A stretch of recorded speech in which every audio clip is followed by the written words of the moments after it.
as far as like, yeah, the rewarding aspect, because I'm truly the happiest I've been in my entire life. Like he's everything, my whole world. So yeah. I think that I can definitely resonate with that because it was overwhelming to think about how we were going to get pregnant at first. And it almost like Amy was saying, waiting for the shoe to drop. It's too good to be true when we got that positive result. And so I experienced my pregnancy excited and hopeful, but also anxious. And that was just a weird feeling to be, because I knew that it took us 4 tries of at-home IUI to conceive. And so for us, we were kind of at a turnway, like, all right, this is the 4th one. It is getting tiring. We're starting to have those conversations like, is it going to happen for us? Maybe we should take a break. And we would have taken a break if that 4th time didn't work. And lo and behold, in the most unexpected way, on a drunken night of playing board games with friends, and the sperm was going to expire, we tried it. We tried it and didn't think twice about it. We were so certain that this was not going to happen for us right now. And I just took the pregnancy test 2 weeks later just to take it, just, to confirm that it didn't happen. And man, oh man, were we in for a wild ride the rest of those 9 months and 7 months since then. It's been rewarding to see who he's grown into as a person. I mean, it's been 7 months, but I feel like I've known him my whole life, and just seeing his personality evolve, it's the greatest feeling. I love our little family, and I love the little person he's becoming with all his emotions, and he's just so intelligent. It's teaching us things about ourselves that we didn't know, and we would have never known unless we became parents.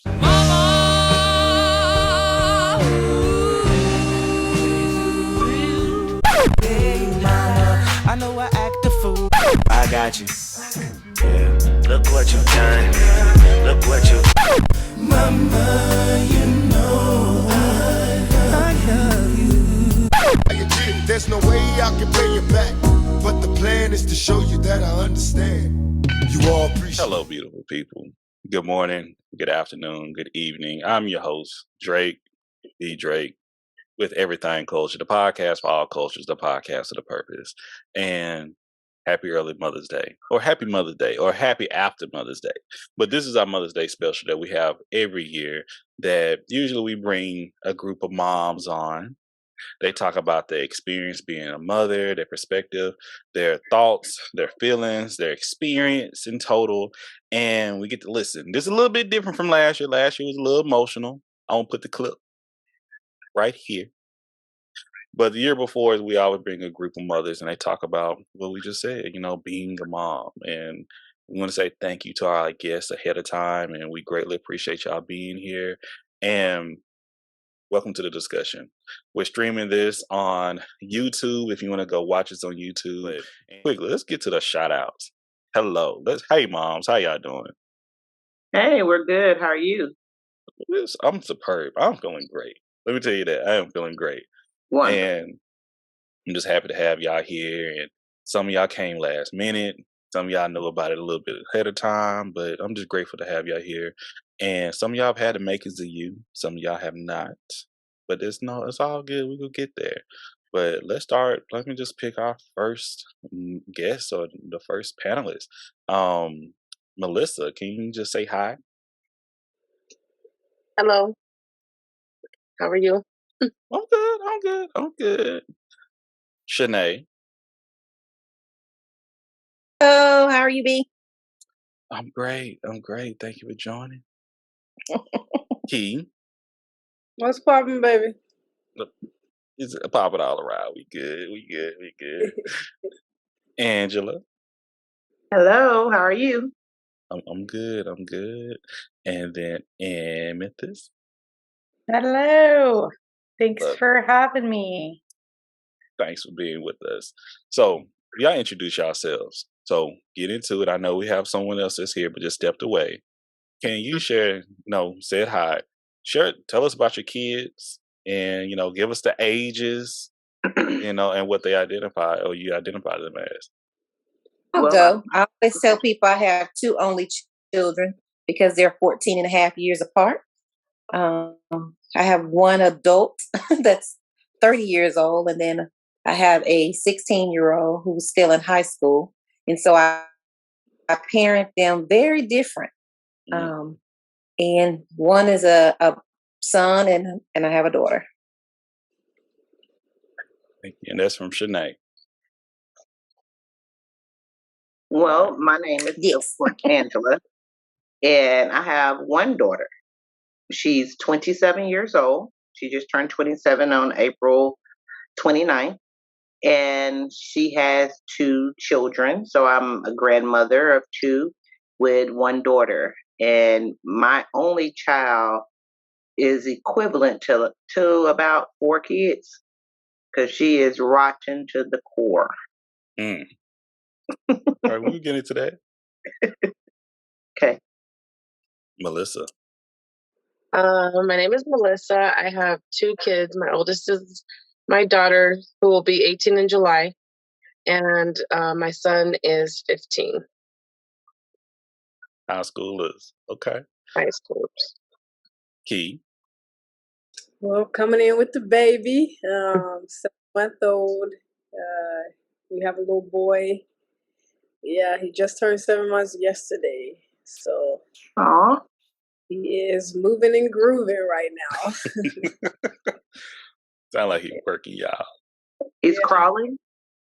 Yeah, he's doing like his military crawl. He face planting, he's doing a little scoop drop. He's pulling up a lot. Like he loves to pull up on stuff. So that's kind of where we at. He won't sit down much. You want to be up. Hey, get ready. Get ready. Yeah. Man, Amythst. Hi, this is Amythst. I have a little baby boy, Laszlo, who's 1 month older than Key's little one. He's 9 months old. 9 months. I cannot believe my mind is blown. It's like gone by so fast. So another new mama, new parent, trying to figure it out. Right now, I don't even feel like I'm parenting. I feel like I'm just like, it's like, keep them alive. The parenting hasn't even started yet. It's just like, keep them alive.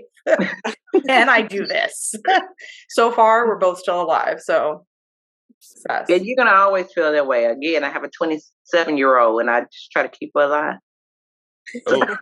All right. Thank you for I'm prepared now. I will just continue to try and keep him alive. There you go. The mama's work is never done, right? Never.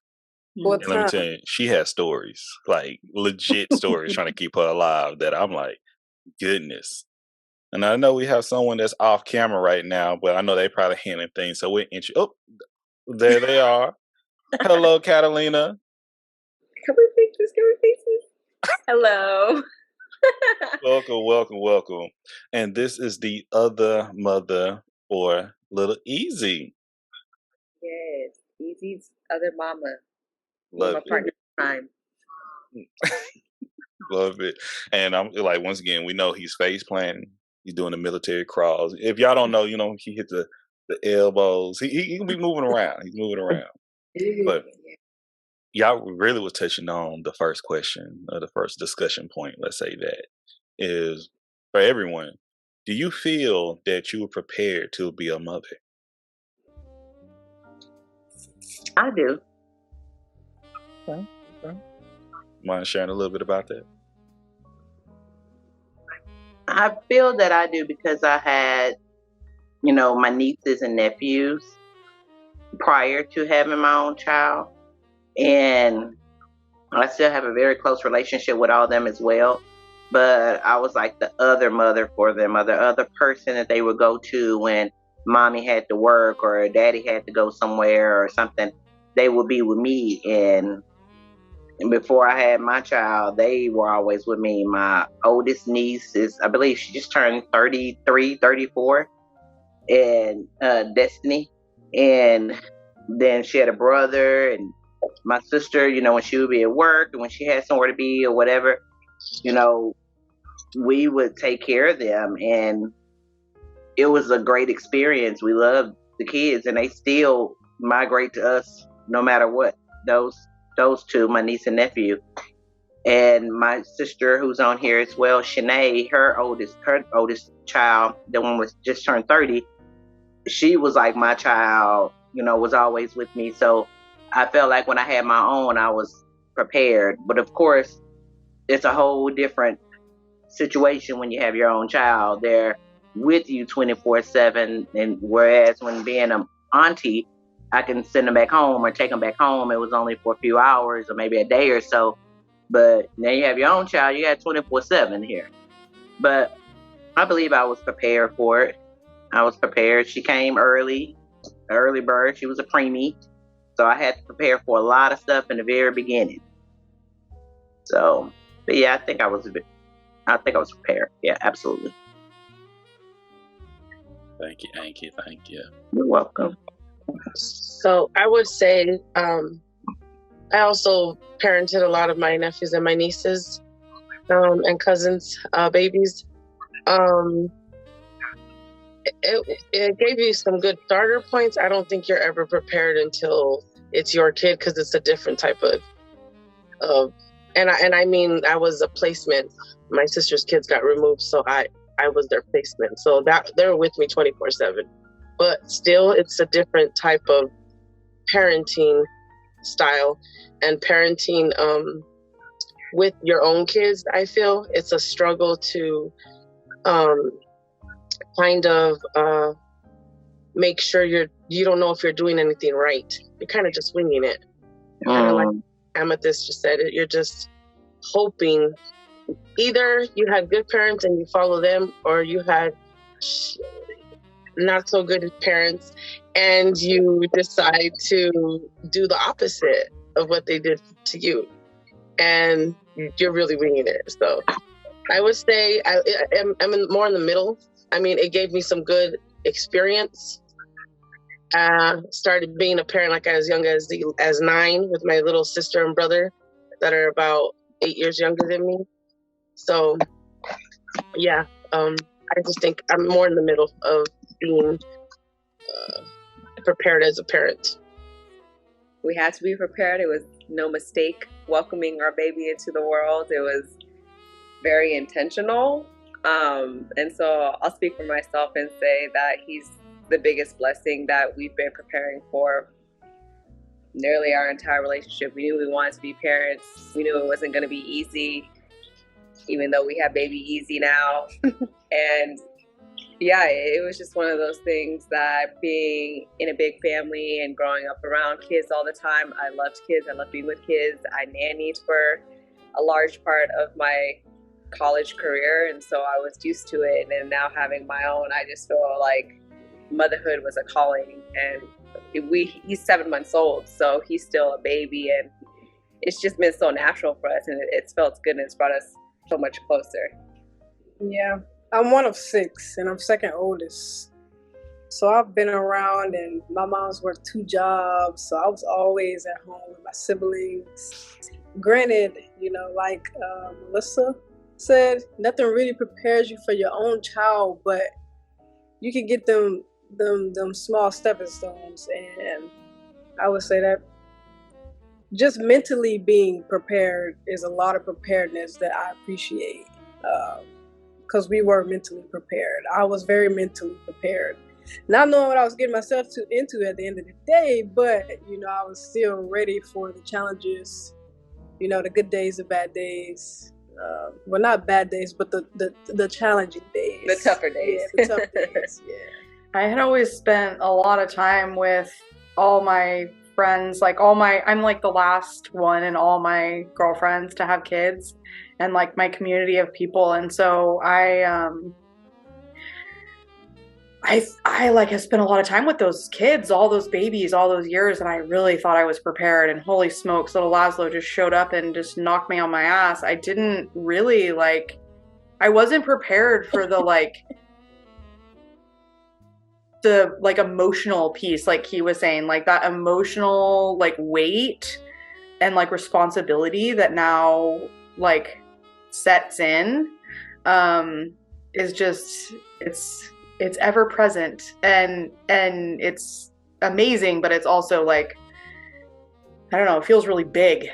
There's this little human that I'm responsible for not only keeping alive, but trying my best to raise into good man, which is like, we need some good men. So that just like feels like a lot of pressure. Similarly, to Key and Catalina, I conceived, I like nothing, like I was very planful. I had like thought for many years about creating my now little family, and there was a lot of intention behind that. I used donor sperm to conceive little Laszlo, and came to that decision over many years. I just hadn't found anybody who I could see myself parenting with, and had turned 36, and was like, all right, I'm doing it. I'm just gonna like do it on my own, because I always wanted to be a parent. And yeah, I don't know. It's a trip. It's a total trip. And beautiful and lovely. And, I have had a lot of time to reflect on just like that he's like all my dreams come true in a little person. And at the same time, that weight of like almost feeling like it's too good to be true. Like, when's the shoe gonna drop kind of, just like overwhelming joy with the overwhelming like weight is like holding that all at the same time is, whew, that's big. Wow. Love it. Shanae, it's on you. Well, for me, I can't necessarily say I was prepared. I was in college, going into my junior year when I was pregnant with my first child, which is my daughter that's 30 now. So it was kind of like what happened?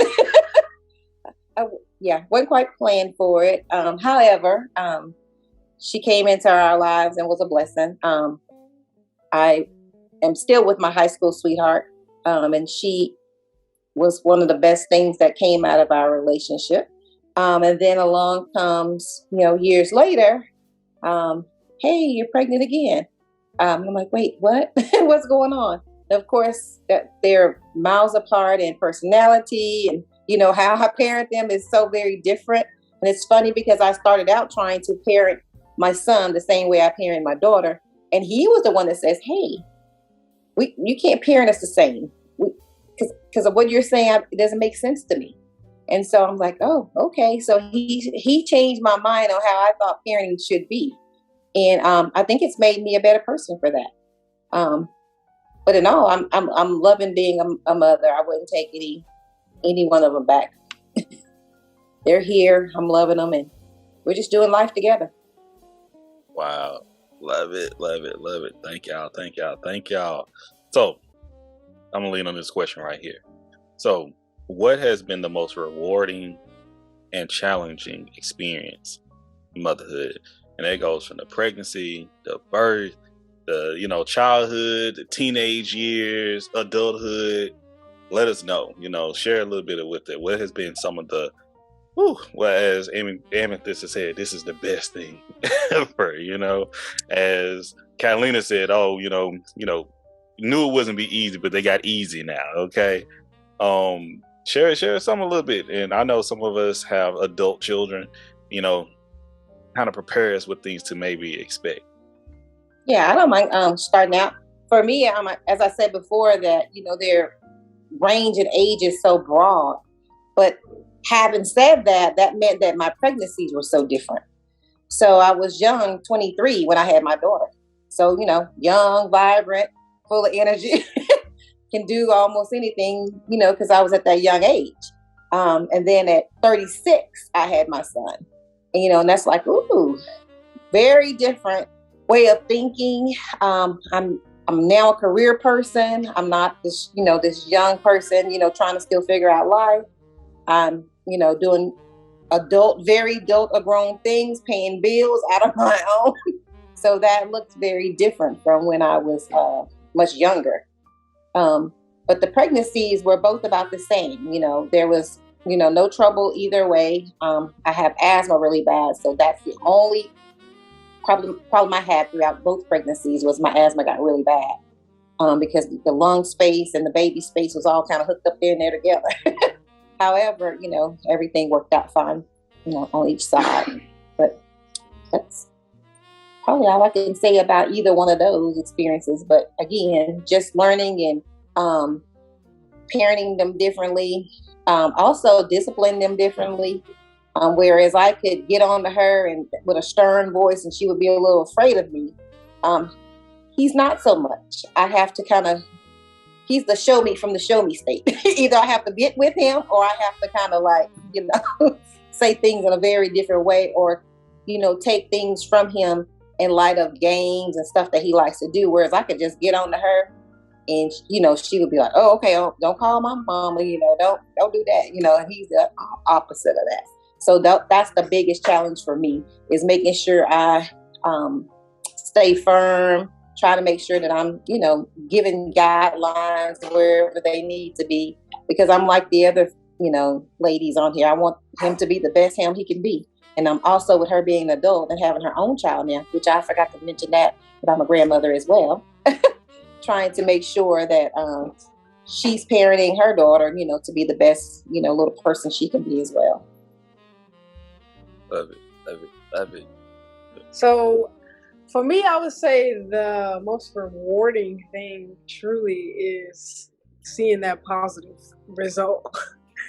Because I always knew I wanted to be a mother, but I always knew it wasn't going to be easy because it wasn't the most natural way, in society's eyes. So, I did so much research on how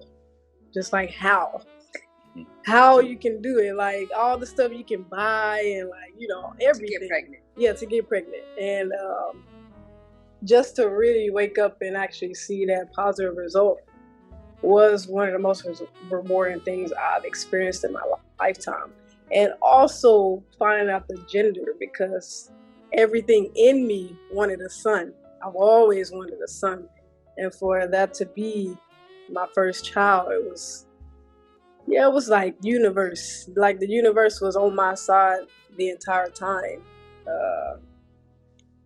As far as the rewarding aspect, because I'm truly the happiest I've been in my entire life. He's everything, my whole world. So yeah. I think that I can definitely resonate with that, because it was overwhelming to think about how we were going to get pregnant at first. And it almost, like Amy was saying, waiting for the shoe to drop. It's too good to be true when we got that positive result. And so I experienced my pregnancy excited and hopeful, but also anxious. And that was just a weird feeling to be, because I knew that it took us 4 tries of at-home IUI to conceive. And so for us, we were kind of at a turnway, all right, this is the 4th one. It is getting tiring. We're starting to have those conversations, is it going to happen for us? Maybe we should take a break. Mm-hmm. And we would have taken a break if that 4th time didn't work. And lo and behold, in the most unexpected way, on a drunken night of playing board games with friends, and the sperm was going to expire. We tried it. We tried it and didn't think twice about it. We were so certain that this was not going to happen for us right now. Mm-hmm. And I just took the pregnancy test 2 weeks later just to take it, to confirm that it didn't happen. And man, oh man, were we in for a wild ride the rest of those 9 months and 7 months since then. It's been rewarding to see who he's grown into as a person. I mean, it's been 7 months, but I feel like I've known him my whole life, and just seeing his personality evolve, it's the greatest feeling. I love our little family, and I love the little person he's becoming with all his emotions, and he's just so intelligent. It's teaching us things about ourselves that we didn't know, and we would have never known unless we became parents. Wow. Y'all about to have me over here crying, but I ain't gonna do it. Wait till you hear their first voice. I remember thinking, I wonder what they sound like. I wonder what they're gonna sound like. The Google, that's what actually, we talk about that almost every day. When he first says mama, I'm like, oh my goodness, I don't know what I'm gonna do. He can have anything for me. Yeah, for sure gonna be crying. I already cried enough now just thinking about it. I just hear songs, I'm crying. I said you was gonna be the crier, but go ahead. Oh, I was just gonna say Laszlo's always going, da, da, da, da. And I'm like, There's no dad. It's mama. So, Melissa, so what has been something rewarding as a parent and something challenging as well? Rewarding, I would say, like the moment you have your kid, like you did it, like you did that, like what? That's the rewarding part, because then all the pain goes away, really.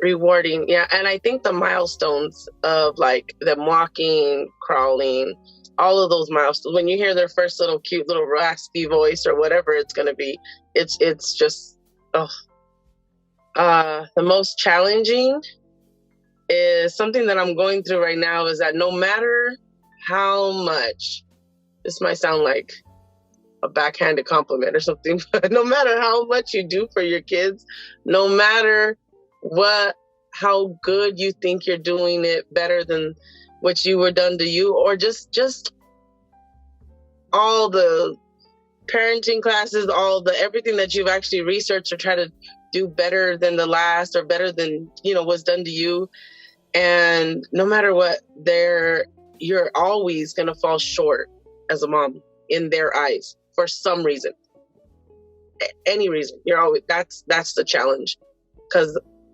you keep wanting to strive to be the best mom to them, and you pull so much. I lost a lot of myself. I'm another crybaby, by the way. And I lost so much of myself being a mom that I realized just now, about like 2 years ago, it'll be 2 years ago, that I started having to put myself first as a woman, because I lost a lot of myself just pouring into my kids and their dad. So it was, I would say that's the biggest challenge, of learning not to give so much of yourself that you lose who you are, because that can happen like that. That's it. Then. We got you, friend. We got you. You know how we do with everything, culture. Touch on the real things here. But we appreciate you. And once again, Melissa has the teenagers, so she's in that phase right now. So y'all, as well as Shanae, so y'all give each other support. Y'all get there one day. Hooray for me, heavy. Okay, so I guess for me, the most rewarding was just becoming a mother. Just becoming a mother and seeing her. My daughter was born at 3 pounds 1 ounce, so just trying to make sure she was healthy. Her hearing would be good. Her sight would be good. So all the little doctor's appointments and all that stuff I had to endure, it didn't bother me. Those were, some people probably would think that was crazy, but I actually loved doing those things with my daughter, because I wanted to always, just like, I think Melissa's the lady's name. What's the lady's name that just got to talking? Melissa. Uh-huh. Melissa. What she said was, you give so much of yourself raising your children that sometimes you do forget about you. But in the way I raised my daughter, she's always been my sidekick from the day she was born, really, to present day. But she did go through those teenage years that I struggled with, because I tried to raise her the way my mom raised me. And that is a no-go in this time, simply because I'm 50. And how we were raised then is not how you can raise, really, that works as good as it did when you were being raised. It don't work for them anymore. Some of the disciplinary practices that you have and all that stuff, it's not all the same. Curfews, I was strict on 12 o'clock curfew. I was strict on who can come to my house, who house she can go to. I was very strict on a lot of things, and some things I missed with her because I was too tunnel vision on this way of raising her and parenting her, that I didn't see really what she had going on. And, with the little boys and technology and all that, that's when MySpace came out when she was younger and all that. I didn't want her on those websites. And I didn't want her on there for certain reasons. I mean, it's a cruel world out there. Pedophilia is real. And you got all these young men that, try to tell these young girls how beautiful they are for, ulterior motives. It's not because they may think she's beautiful, but they feel like they're going to gas her up enough to get them where they want her. And I tried to do all those affirmations at home myself before she got to that. But I guess I didn't do it right at some time because she was boy crazy. She's still boy crazy, but she was boy crazy then. And, we weren't big on certain things growing up. We didn't do certain things. My mom would not let us do certain things growing up. And I tried that with her sometimes, and it didn't always work. So I had to transition my parenting skills and parenting ways because of, how I was raised versus how she was growing up and what I was seeing. And I truly, truly, truly feel in my heart of hearts that a village is important. A village is important. If you don't have a village, you may lose some of these battles that we're really trying to fight. It's important to have a village. People you trust, people you look up to, people you admire that want the best for you. So of course they're going to want the best for your child. So having a village is extremely important. And I had to reach out to my village sometimes raising my child.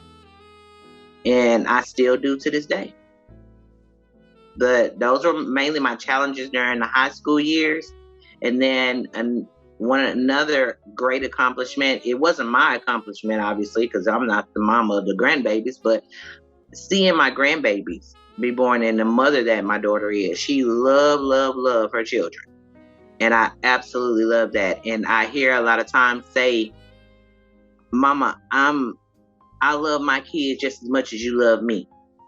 And I'm going to treat them like you treat me. And I learned a lot from you. When I hear my daughter say stuff like that to me, and I'm a big crybaby too, but when I hear my daughter say stuff like that to me, that means the world to me because I did something right. I got something right.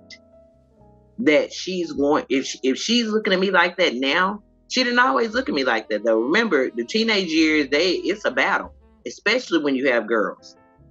We both fighting over womanhood. Who's the woman here?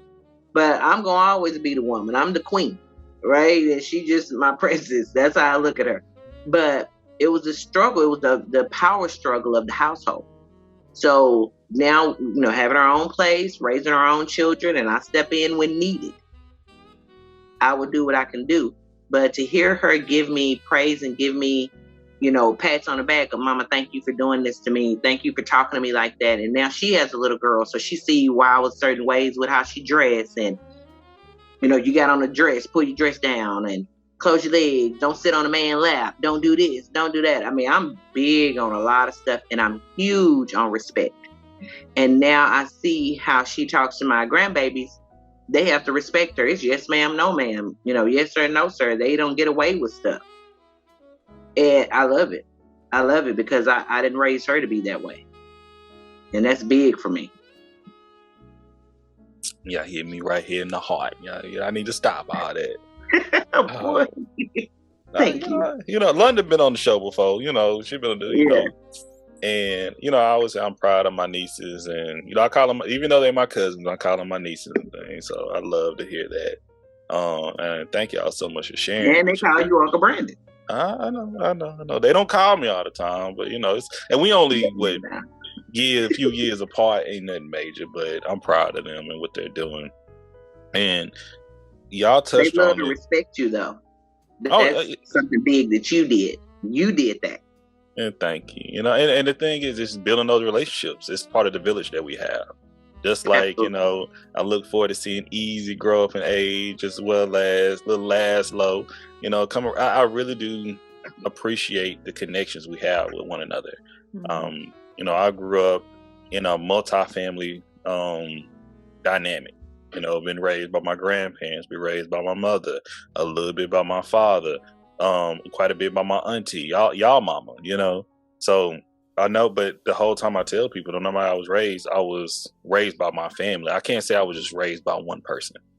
And I don't think that's realistic in a lot of ways. that even if you have the traditional 2-parent dynamic, you still need a village. No matter what. You still need the teachers. You still need the place of worship. You still need the grandparents, aunts, uncles, or something, or just people who you call that. We have in our family, we have so many different aunts and cousins and uncles and, and aunties that I grew up really thinking these people are related to me. They're like, oh, we're not. Well, still, that's family to me, Yeah. So I value that. But one thing I value is also growth, in changes and tradition and culture, and how do we go forward day by day. And one of the things to touch on is the relationship that you have with your mother, and how does that affect your relationship you have with your child. I think sorry, go ahead. No, you go ahead. I just spoke last while ago. You go ahead. I was just gonna say, I think that like one of the things that my mom has really always said to me is like,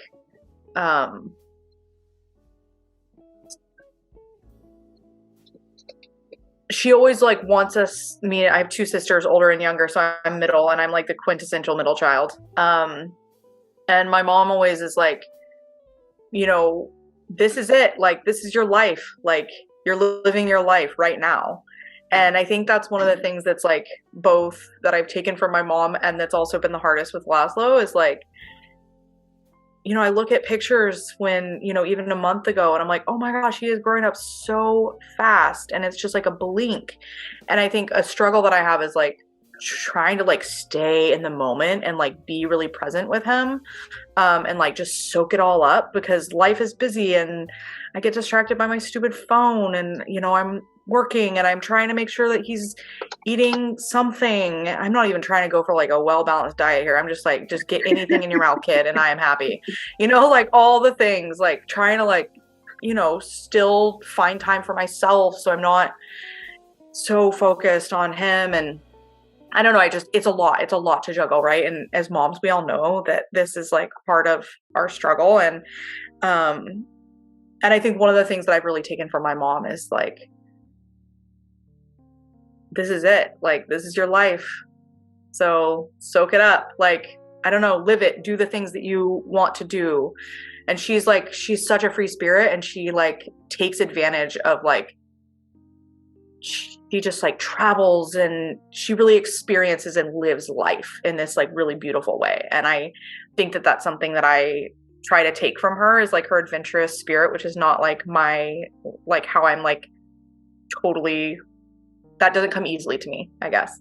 So that's something that I'll definitely take from my mom, and like really try to adventure with Laszlo and bring him up in that way. I want him to see as much as he can and meet as many people and experience as much as he can experience. So I think I'll take her adventurous side. How does your relationship with your mother play a part in your parenting? So I don't have the best relationship with my mom. And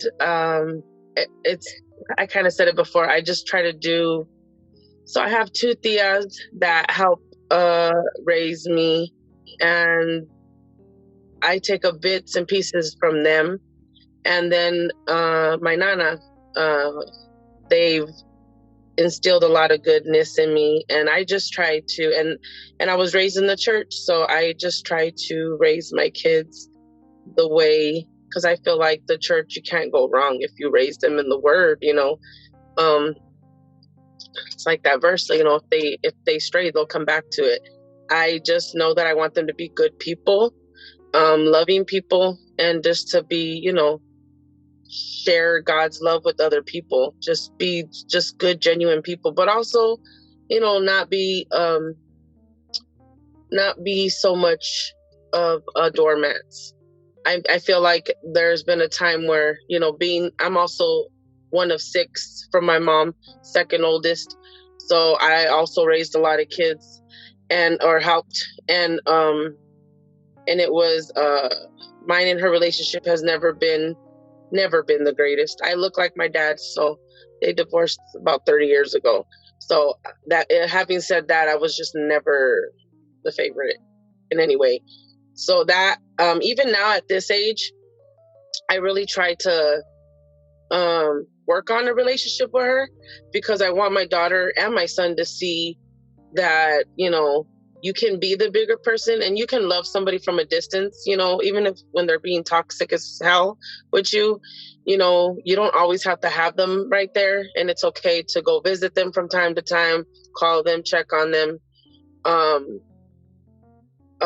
So I know that I try to raise my kids. My relationship with my kids are just very different. My tias, one of my tias is very, very close to her kids. And the other tia is they're both amazing moms. So I just try to be like them. Not saying my mom's not she's an amazing mom. She's a phenomenal nana to all the younger kids. My kids are basically like the oldest grandkids.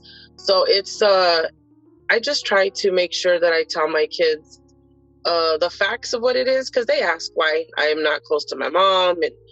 And you know, I mean, being kicked out when I was 14 is a struggle still. I've worked through that in therapy and stuff. So it's kind of like, I just try to explain to my kids that sometimes in life, you know, those kind of traumatic events kind of affect the person that you are growing up as a teenager into adulthood, and it kind of makes me want to be a better mom. But like I said, I lost myself a lot in my motherhood with my kids. So now they see me being a little, they say I'm a little selfish, because they're used to me. Everything about my life was them. And now that I've been taking in the past 2 years, almost taking a little bit back for myself. Like I've never been on an airplane until 2 years ago. Like there was just a lot of things I never did in my life because I wanted to be there for my kids. And that's one thing and I always tell new parents, like, don't do it. Like, it's not even worth it. They're not even going to know. They're so little. They're not going to remember that stuff. Like, and it's just, I just know that I try to be the best. If I'm a good person and I'm rooted in God, then I can be a good mom. Because everything good flows out of, everything good flows out of the word. And I can just make sure that I instill that into them, that they're just good people to people that they touch around their lives, to friends, family. And it's my relationship with my mom has impacted me in a great sense of what not to do and what to do, and how to actually, it's perfect. The way my mom parented me and my 5 sisters when we were teenagers is hella different from how I'm doing it now with my daughter and my son. And I think it's definitely a struggle, because you're just so quick to snap, because you kind of were raised in that kind of environment. They forget that you're their mom sometimes. And I think the moms in here with the older parents, with the older kids now, sometimes they test you, and I feel like they want you to throw hands with them. I feel like you have to remind them, but you don't want to lose it and go to jail. So it's just a lot of going. You're battling yourself like a lot, because you're like, I birthed you and you messed me up. You messed me up, and you think you can talk to me that way? Like, what? But it's been great. It wasn't good. Melissa we both share the same previous work relationship, so we know how things can go, and we're empathetic to how sometimes people, because I come from the work of child protective services and child welfare, and it's really a lot of coaching you have to go to, and a lot of people may not feel like we're empathetic, but we are, and it's all, and even though you do the work, you still have to practice the work as well, because yeah, even going to those I was a social worker too, so even going to those classes and doing all those trainings and all of that, like, that has helped me prepare, and even me being in therapy, because I put myself in therapy at a young age, so even that has prepared me to even be as calm as I am as the parent, because I like to be real with my kids, because in real life, not everyone's going to be good to you. So it's not my job, I tell them, to toughen you up. It's my job for you to be prepared for the people out there. Yeah, but definitely. I mean, the kids are definitely a blessing. And I know this too shall pass, but it's been a struggle lately. Thank you, Melissa. Hardworking. My mom, she was a single mother, and it was nothing. At least she act like it was nothing to work 2-3 jobs at times, sometimes. And we were in school. She made sure, she raised 3 girls, and then of course, then you come along, Brandon, but she raised the 3 girls first. So she was very strict on us, raising us. And, again, she didn't want us to get pregnant prematurely. She didn't want us to, listen to all these young men trying to get, what they wanted from us. She was very, very, very strict on us. And as a mother, and I channeled some of that energy into my daughter as well by putting her on, starting her with birth control. Let me just put it out there. Birth control in 9th grade, because my mama put us on birth control in 9th grade. My mama did it, so I'm gonna do it. That's how I looked at it. It worked, right? I mean, I didn't have my first child till I was 23 and married. But when my daughter came along, I wanted more for her. I didn't want her to, because I'd seen it before, where the young men, they, want to say things like, oh, well, let them talk to you. They'll talk to you any kind of way just because they just bought you something, just because they just did this for you, just because they just did that for you. So what my mental capacity was in my daughter, I would buy her anything she wanted or what she wanted if I could afford to get it. And I'm still, in a sense, kind of like that now, even with helping her with her just moving, making sure she had all the things she needed so she wouldn't have to depend on a guy who would use her and say this, talk to her any kind of way or deal with her any kind of way, or don't make her feel like she's special because he did this for her. I don't never want her to have to depend on nobody to do nothing for her if they're going to bring her down. Now, if he's a cool guy and he loves doing stuff like that because he loves her, loves the kids or whatever, okay, great. My dude, do your thing.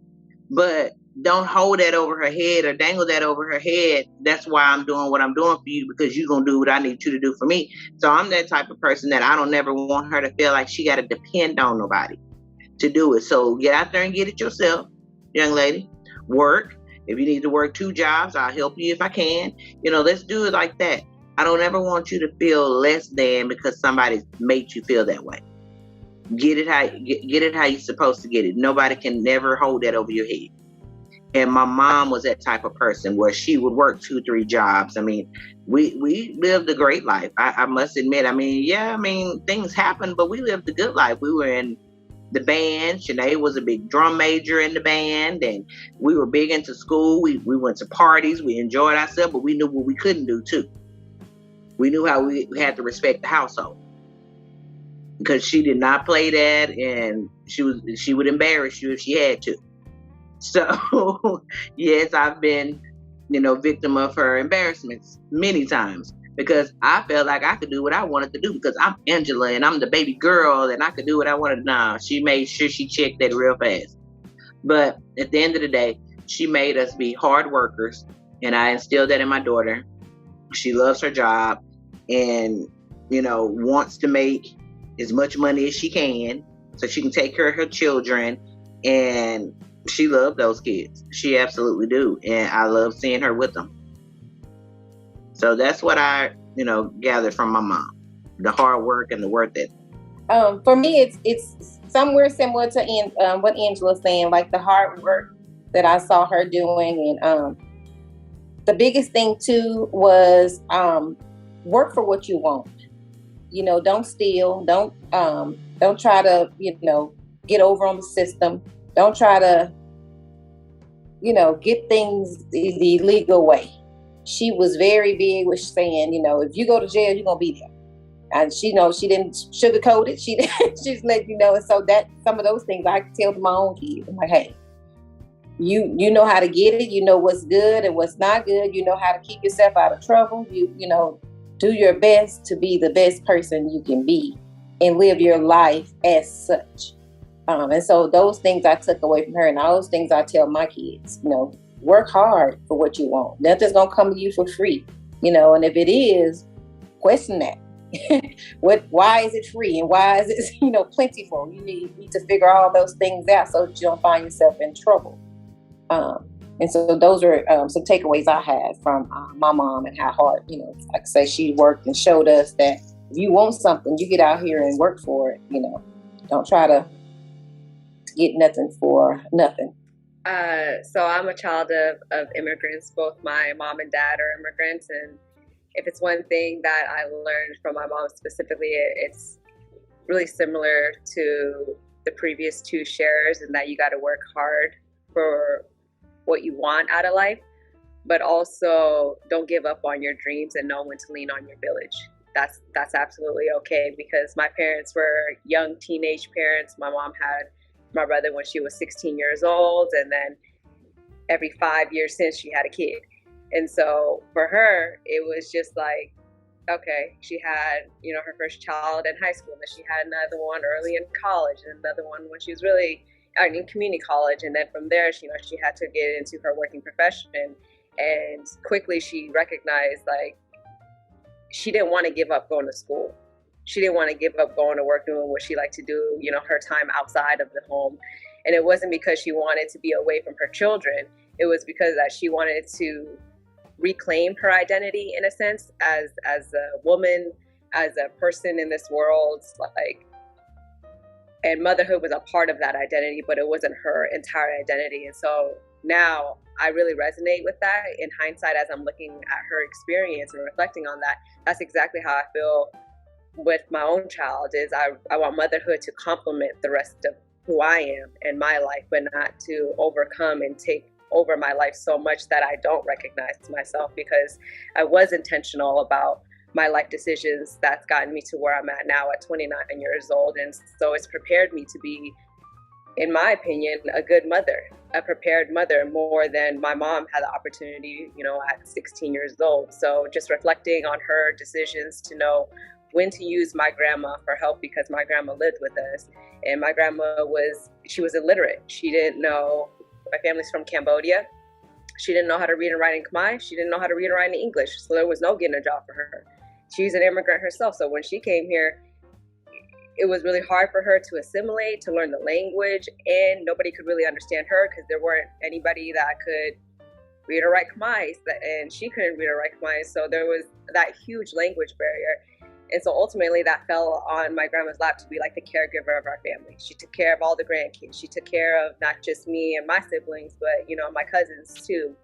And there was never any shame in that. There was so much love in that. Like I've always felt love from my grandma and from my parents. Like it was such a strong compliment to our childhood that now I'm very thankful that I went through that experience, because it has fostered a positive relationship for me to know when to lean on my parents and to know it's okay.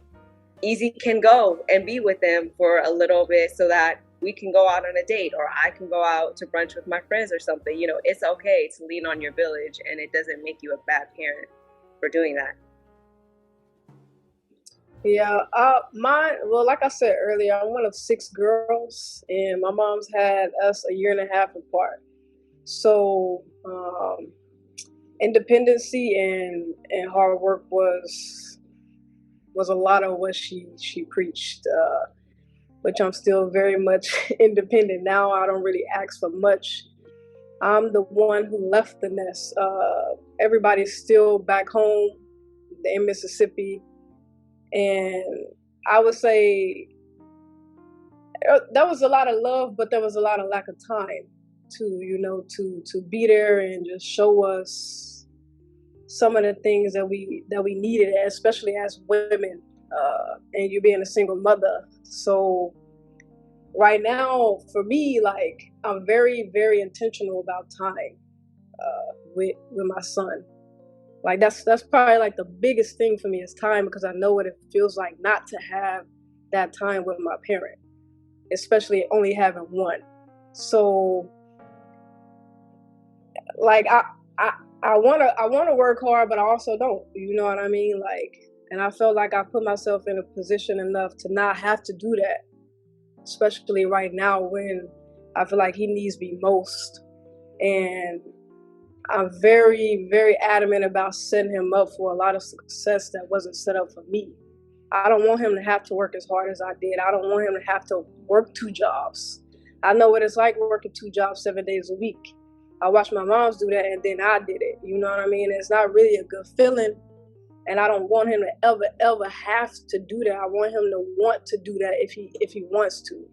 So, like, but I will instill, you got to get it too. Like, everything ain't gonna be handed to you, but I'm gonna try to give you everything you need, so you don't have to ask nobody for nothing. And I mean, there was a lot more that my mother gave me, but those 2 are probably the things that stuck with me the most from her. And also just like the lack of seeing them get out. Like, they haven't gotten out, and I've traveled a lot. I've traveled the world. My family hasn't traveled. One of my sister's first time going out the country will be to celebrate my 30th birthday this year. And I don't think that's okay, you know what I'm saying? Because it's a lot of stuff out there that you can see to open up your mind also and expand how you think on a day-to-day basis, which I feel like is really lacking in my family. So, and I got my mom's out the country for her first trip. My sister's out the country for their first trip. So being that leader of just leaving the nest and letting them know that it's you can do it. You know what I'm saying? You got to work hard, but it's possible. And I take a lot of pride in that. And that's another thing that I want to get to my son. Like, don't stay here where you were. You know what I'm saying? Leave. Go find you something. Because it's a lot out there for you. And this ain't just it. So. Wow. How y'all feeling? I gotta do the check-in. I'm loving this. I'm absolutely I love it. Yeah, I love it. Yeah, this gonna be the quick. We go do a quick little 3-minute break. We got one more discussion, and then we go get right back to it. Hey, what's going on? It's your host Drake, B Drake with Everything Culture. Just want to butt in real quick and ask for y'all support. Now, y'all know I greatly appreciate all the love that you're showing listening to the show, but I have to ask, could y'all please leave us a review? And if you don't know how to leave a review, don't worry. I got you. You can go to Apple Podcasts, find Everything Culture. Make sure to click on the name of the show. Scroll down to where you see ratings and reviews. Please hit that 5 stars or just leave your honest opinion. Then right under that, you can drop us a review. Leave a subject line, the catchier, the better. And just tell us how you feel. That goes a long way with supporting us. But let's say you don't have an iPhone. What should you do then? We got you with that too. You can go right over to Spotify, find Everything Culture again, and you just want to hit on the ellipses at the top right, and it will pop up where you can rate the show. They see? There you go. There you have it. Now make sure to subscribe to us on YouTube and anywhere else you may listen to Everything Culture. We greatly appreciate your support. We love y'all, and let's get back to the conversation. Let's get back to the show. Peace.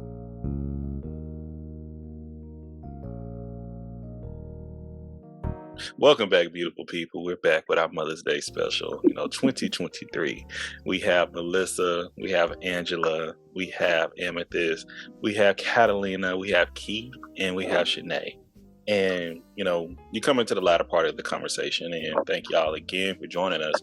But I know we were talking about the impact your mothers had on your parenting, and I was listening to Angela and Shanae, and they mentioned that I was raised by their mother through my 8th grade, half my 8th grade year through my senior year in college. Okay, not senior year in college, senior year in high school, maybe a little bit associated in my junior college experience as well. Live with her and things, and shout out to Aunt Brenda. No, I say it all the time. I'm so grateful for the life that you were able to provide to me later on because of the experience that I've had. And I would tell people, if y'all want to hear the rest of that, y'all go listen to the Makers of Mr. D713. Listen to my Mother's Day episode last year. You get to know a little bit more about my upbringing. But I tell people, like my auntie Angela and Shanae's mother, that she told me 3 things when I started living with her. It was, 1, don't get no girl pregnant in this household because she's not raising any kids. 2, hey, you go, like they said, if you go to jail, you go stay in jail. I'm not bailing anybody out. And 3, don't have me looking like no damn fool out here. Okay? Don't have me looking stupid. And she meant every word of it. Every word. Hey, I haven't been to jail. I ain't got no kids. And the thing is, the conversation I had with the not looking stupid, if I made a mistake, if I got in a fight, beat somebody up, if I snuck through a window, if I snuck out of class, any of those things that I did, if I knew I got caught. Now, don't get me wrong, I'm not perfect. If I got caught, then it go come back to her, I'm gonna tell her, like, this is what I did. And she can get upset at me, but I said, hey, I didn't have you looking stupid. That's my thing. I told you, I let you know what's happening before anything else come to your front door. So take it that way. And I know we have some of our parents that have had teenagers, have teenagers, and going through it. I don't even know how to explain it to you. It's just I think some parents, when they get to that age, they forget what it's like to be a teenager. When you forget how stupid you are, and I just say that they sometimes the emotions and the thoughts, the hormones, they're going through something, and you say things you really don't mean in the long run. You may mean it at that time. And they're becoming young adults. And as far as my working as a mentor as well as a social and caseworker, I work with a lot of teenagers, and sometimes that's where that village come into place. They may not want to listen to their parents for whatever reason. It is across all cultures. I promise you it is. It's not just you. It's not just in your household. It's across the way.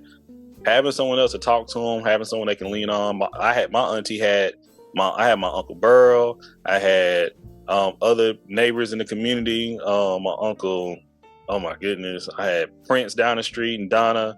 I had, oh my gosh, he could be Uncle Paul. I had so many different people I can lean on, like, hey, this so I can talk to. I knew they were probably talking to her, but I had somebody else I can talk to outside of that. So have that is extremely important as well. That's the advice I can give. With the great work that y'all are doing, creating these young adults, the young humans, I would say this. But if y'all can tell y'all kids something that they could listen to this later, maybe when it's released, the next week, the next year, the next 10 to 20 years, what would you want to tell them?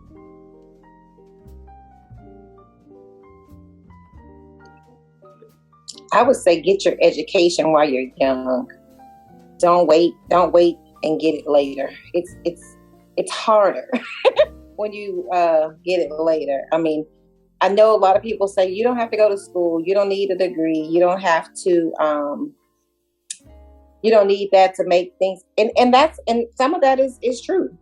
We have lots of great successful people who don't have college degrees, but I also know that sometimes that one little piece of paper can open doors for you that could have never been opened for you. So if I have to say to my kiddos and anybody else who are young adults, is get it while you're young and while it's not a big pressure for you to be worried about households and families if you can.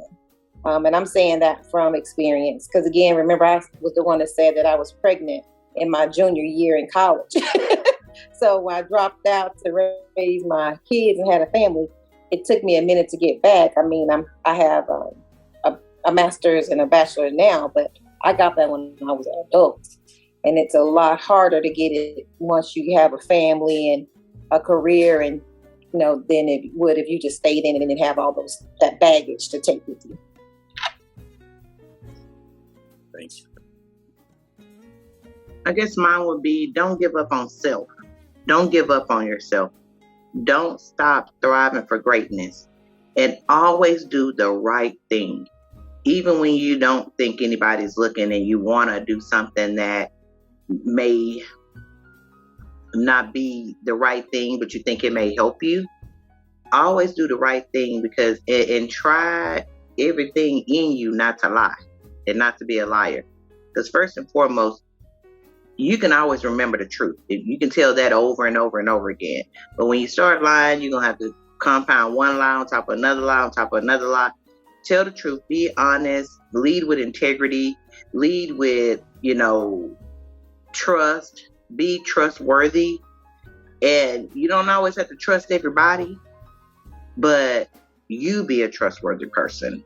And don't let everybody just use you as their stepping stone to go higher. And I can say that for myself. I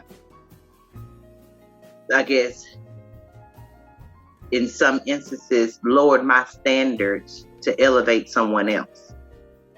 And now, fighting to build yourself back up, trying to fight you can help somebody else build their self up, but it's almost damn near difficult, and sweat and tears and muscle building and all that, trying to build yourself up.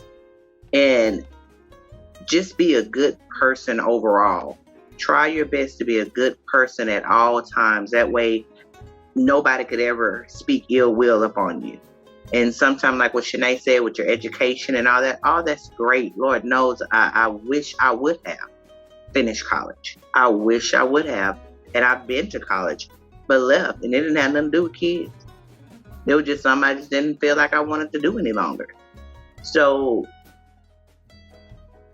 be a hard worker, be honest, and be true to people and true to yourself. That would be my best advice for people and for my child and grandbabies. For me, it would be dream big, trust yourself, and never settle. And always show love. Always show love. Yeah, my sentiments are similar. I would tell them that you were brighter than the sun. You are smarter than you believe in any of your most trying moments. And the answer will always be within you. So lean into that and don't let anybody come for your character.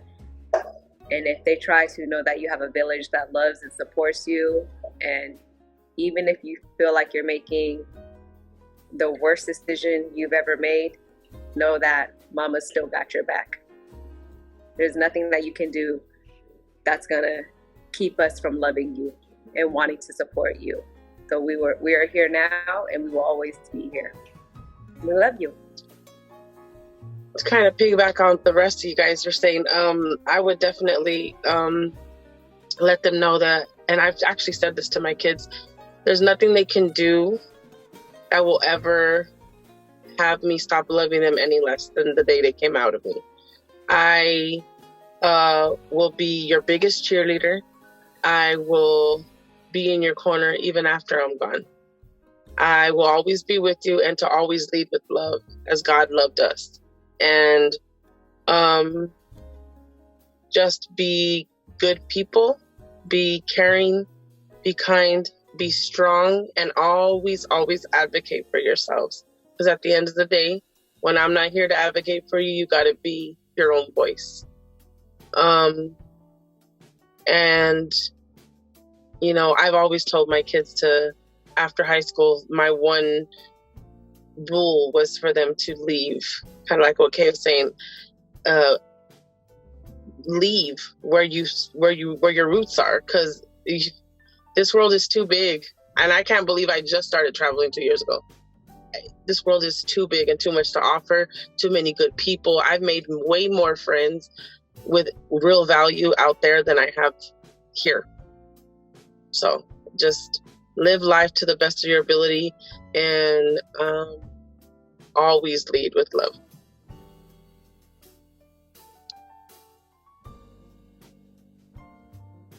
Oh, goodness. Something I say to Laszlo a lot is I love you, and I'm so, so lucky to be your mama. And I think the other thing, I'm gonna like get all weepy. I think the other thing that I would say is like find a way to leave a mark in a positive way. And whether that's through some, how you spend your time, how you make money, how you be in relationship with other people, like just find a way to leave a mark in a positive way on the earth. I think that's what I would say. I'm saying I love it, and I appreciate y'all, and I know y'all kids appreciate y'all as well, even if they act a little funny sometimes, even now and into the future. And I look forward to the next few years and seeing these kids grow, to see what they become, and one day they'll be on Everything Culture, sharing their experience being a parent as well. Yeah, it's going to happen, okay? But I want to say thank y'all again. We greatly appreciate the conversation, the perspectives, the views. But before we step off, do y'all have any final words, anything y'all want to say, anything y'all want to share, any thoughts, any advice that you have for our listeners and the viewers? I just want to say thank you, Brandon, for bringing this together and kind of hearing each other's stories and bouncing off. And even you guys with the little ones, it just reminds me. It just reminds me. That time is so precious. So precious. And you're right. You guys soak it all up. Because I don't know what happened. I don't know what happens after they get in a blink of an eye, they grow up. They grow up so fast, and so cherish. I would definitely say cherish all of those moments that you have with them. Those small ones, and as they're growing, I always keep going back to my mom had so many pictures, and she still has so many pictures of us as little kids growing up. And then all of our phones now have our pictures, and we're like, how do we share this? Like when they're grown, or if we're not here, how can we share what we have? And so I find myself going back and printing off pictures and making a photo album, because I just need for them to be able to see these pictures, because we're like in the techno age now. And they're like, well, we share it to the cloud. Well, what the heck is the cloud? I don't know what the cloud is. So definitely make sure the memories are being captured, especially when those milestones start rolling in, and you get to see those things. But even as mine are growing, and mine are like daughter's grown, I still see milestones. I still see her. She has her own little business. I still see her, thriving and stuff.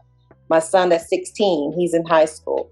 I still see milestones that he's going through, and trying to, find himself and to find his way, to be the, the gentleman that he wants to, carry himself out to be. So enjoy life is the biggest thing, and enjoy them, especially when they're little. And try to include yourself in some of the things that they like. You may not like it. You may not want to do it, but include yourself so they'll know that what they feel is important to you and to them, because believe it or not, they look up to you. I didn't realize how much my daughter looked up to me until she got older. So for the ones who have the teenagers and the little ones, believe it or not, they are watching every move you make, be good, bad, ugly, or indifferent. They are watching every move you make, and they are, I'm going to be honest with you, they're our biggest critics and judges and jury and all that good stuff. They really, really are. And I didn't know what all my daughter noticed. I didn't know what all she saw. I didn't know what all she, housed in her being as a mother, as a woman, as a child of God, as a person. I didn't know she watched me like she did until she told me. I'm thinking I'm just doing what I'm supposed to do as a woman, as a mother, as a wife, or whatever I was. I didn't know what she was watching and seeing. I just tried to do the best I could, but she watched everything I did. And I was very careful at times because I didn't want her to see certain things, but I also didn't know she was watching either. So At the end of the day, just make sure you're present. I like what Keith said. I like what I forgot her partner's name is, but I like what y'all are saying. Just being present and showing the love and showing that you're there.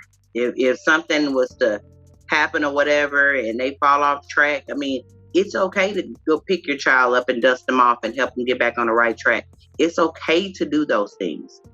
You don't always want to run to the rescue just because you have to have them have a learning lesson. It's a teachable moment. You want to, see that they do grow from some of the things that they, failed in. But there has not been any successes I'm familiar with that didn't have failure first. So if they fall, let them fall. It's okay. As long as they don't just damn near kill themselves, step back. It's okay to step back. And sometimes I saw myself not allowing my daughter to scrape her knees, to hurt herself, to fall, to do this, because I was too busy in the way in some things she didn't learn, because I was too busy sheltering her and coddling her, and she didn't get a chance to learn some valuable lessons that she should have learned. But I just wanted to make sure I just cleared the air of saying, be there, be present. Don't coddle so much. Don't run to the rescue so much. Because again, another thing that my mama taught me, a lot of times a bought lesson is a taught lesson. What that means is they paying for this lesson. So maybe they're going to get it this time. They're going to get it this time because they had to lose something in order to gain. And I'm glad you said that. Because sometimes we don't realize what we do to our kids, because we're thinking as parents, we're like sheltering them, we're helping them, we're making sure that everything is perfect, but they need to see some of those things that are imperfect. That if bills, we have like a rough time, yes, how do bills get paid? How do the lights stay on? How do the water stay on? We didn't teach some of those things because we just did it. And if we had to borrow money or we had to pawn something or whatever, we didn't let them know all those hard times. Oh no! Because we didn't want them to see that part of us, because we thought that was that we were broken or something was wrong with that. And then as we have our adults now, we're saying they just think this money is just like it just comes from anywhere and everywhere. Growing on trees, yeah. So we're like, we didn't teach them any of those lessons. We didn't show them, that sometimes stuff is hard to get. Stuff is hard to come by sometimes. We didn't teach those lessons. And so now we're looking back saying, we should have said something about that. See, that's that's when Uncle Brandon comes into effect and try to teach them about interest rate and payday loans and how it really, but it takes the village. It takes the village, and they may not want to hear it. But one thing I want to add to that as well is I'm going to tell that story with Anki, with my niece, with London. But I'll never forget when I was in Houston in college, U of H, and get this horrific phone call that London injured herself. And she had basically she fell on a glass table. And was she in high school at the time? Or was she in middle school? She was 11 years old. She was 11. Okay, she was 11. Injured herself. She was a latchkey kid. I don't know if any of y'all were latchkey kids. I know y'all were, but if y'all know what latchkey kids, man, we had a key to the house where you can get in and out without the parents being involved. Like after getting into the house after school, and she ended up falling on a glass table and having a very large cut, like hit an artery, if I'm not mistaken. Very scary moment. Yeah. Very scary. That's why I don't keep glass. Look, do y'all have glass? I don't keep glass tables anywhere in my house because that would happen to her. 16 years ago? Yeah. And I just know the first thing I've been told the story was that before calling 911, she called her mother. Because she was just so afraid. I wanted to make sure I called mama first before anything else. She wanted to call her parents. And me, because I was raised differently, I was raised with not so much being that protective barrier that I had over my life at all. It was more like, what's wrong with you? Call us. You call her later, And that's why that effect of, I think everything happens for a reason. I think everyone's doing their best they can do. But that was scaring me. I was like, hey, you have to figure things out for yourself sometime. But once again, that's my childhood. That's my experience sharing on her experience. It's all different to how we think about it, though. Yeah. Brennan, I was going to touch base on something you said. Should parents have parenting classes or go to some type of parenting something prior to being a parent? I mean, it may be a good idea, but I'm not saying that would be the perfect fit for everyone. Something because there is no book to be taught on being a parent, period. And every child is so vastly different. I mean, I'm saying under one roof, same household, same parents, and we parent our kids totally different. From our 30-year-old and how we parent that 16-year-old, when I say it's totally different, it is totally different. And I was going to ask but we're that the question. Same parent. And I was asked that question because I hear it quite often from people, especially since I share my CPS stories on TikTok, and now I'm trying to push on my IG and things. Are these parents that's never been parents that's asking that? Some of them, quite been parents. Quite a few of them. And the thing is, everything I was saying, because I've had people go to parenting classes and still make mistakes as well. Yeah. Now, but I do believe the ones and the twos and some little tips and things are helpful. But once again, that's what we talk about. Everything culture comes from the work that I've done as a caseworker, and understanding, not until you understand different cultures, backgrounds, or traditions and why people do what they do, is going to get to the point. And for parenting, okay, upbringing, everything. Because something that we may have done in our upbringing and childhood, something that Melissa's family may not do at all. Same thing. I don't think time out would have worked for me. Y'all know how my brother works. Okay, him and I completely different. And but the thing is, it's really effective communication about your culture and how do we all work. And until we have an understanding through conversations like these, we're not going to have significant growth. But before we got a few more last statements. And I would love to hear from everyone if you have anything, and we can close out and have more conversations later. I know it's getting late. It's that time, y'all. I just wanted to express gratitude for all the panelists in this conversation. As a new parent, it's just really rich being able to hear your experiences and your resilience and love through parenting. And I know that even though we're not parenting the same age in the same decade or time, I'm going to experience the same challenges and the same. Oh yes, ma'am, you are. The part that I'm so excited is like you're raising adults, you raised babies back in the 90s and the early 2000s, and I'm just getting started with the baby now, and I just know I'm going to experience all the things that each of you have in your own way, in our own way. And I think that's the beauty of growing a family, being a parent, is that amongst all the differences in cultures and experiences, there are truly a lot of similarities and shared values that we should really recognize and lean into because it brings us together. So thank you, Brandon, for bringing us together this conversation and having it. Thank you. Definitely. So. Yeah, and understand, y'all new parents, it's okay. Your kids, I'm telling you, I don't care what happens at one point or another. They're going to test your gangster. They're definitely going to test your gangster. And it's okay to knuck if you buck. It's okay to do all that at times because they're definitely going to test your gangster and feel like they run the show. But you as the parents are going to have to show them who runs the show. Right. And that's the only way I feel like they can respect you and learn from you. If they know, don't play with me. I'll make sure you know where I come from. You know what I'm saying? No, for real. Yeah. We ain't playing that. Yeah, I come from a strict household, I'm trying not to be as strict, but, I'm about business. You know what I'm saying? Like, so, all 10. Once he start telling you 10. No, and he not going to do that, and telling you what he going to do, I want to see what you going to do. I'm going to squeeze this in. It was something Catalina was doing the other day. And she's been showing, I've been showing quite often, but it clicked. I know she reminded me of Brenda, and I was like, ooh wee. Like, she don't act like it right now. She does not act like it right now. I'm telling you, trust me. And I was my secrets out there. We still alive. We gonna hop I on. don't know how old Aunt Brenda is, but I'm 29, and y'all gotta meet this woman. Hey. Once again, You'll both y'all never have. forget her. If you meet her, Let me you'll tell never you. forget her.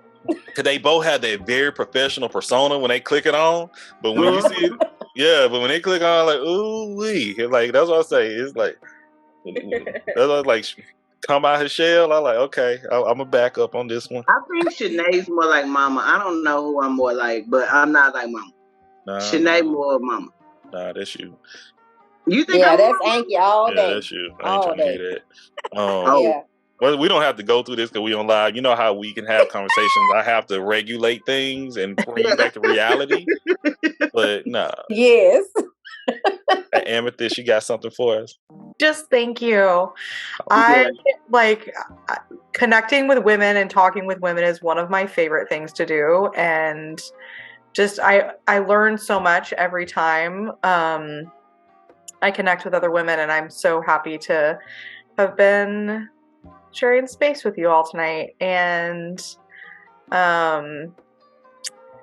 just one last little nugget of a thought is that I think there's so much, and it came up multiple times, multiple people talked about sort of the village or the community, and I think that is the class, right? Like, you lean on your village, you lean on your people, you lean on your community to help you through the next thing. Like, all the things that Laszlo's going through, I'm like calling friends being like, does your kid do this? Like, what do I do? Like, what's happening? And I imagine I will continue to do that. And, connecting with all the people that have raised babies and young kids and teenagers and young adults ahead of me and asking, like, what do I do about this? So thank you. I'm super grateful to have you all be part of my village or community. Thank you. That's what it's all about. But I'll give you my number if you ever need a education on how to discipline. You, Melissa. You got Melissa, call me. Okay. Melissa, call me, because teenagers, I get with them for real. He's a teenage whisperer. I am, for real. You better ask my 16-year-old nephew that she got upstairs. And she comes with love. Whisperer. Well, I definitely come with love, for sure. Real.